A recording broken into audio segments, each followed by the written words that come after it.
ప్రేమిస్తున్నానని తనతో డైరెక్ట్గా చెప్పలేక, చెప్తే తనెలా రియాక్ట్ అవుతాడో అర్థం కాక నా ప్రేమ విషయం మీతో చెప్పుకుంటే మహేష్ నీవాడే అని నాకు మాటిచ్చి ఇప్పుడు మీరే మాట మారిస్తే టెన్షన్ పడకుండా ఎలా ఉంటాను చెప్పండి ఆంటీ.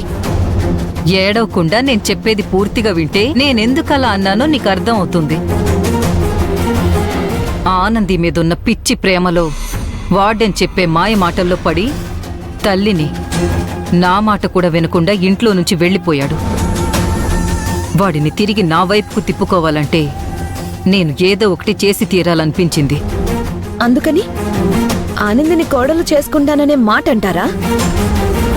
ఆనంది అశ్విన్ని ప్రేమిస్తుంటే నా కొడుకుని ఎలా పెళ్లి చేసుకుంటుందనే లాజిక్ నువ్వు మర్చిపోతున్నావు.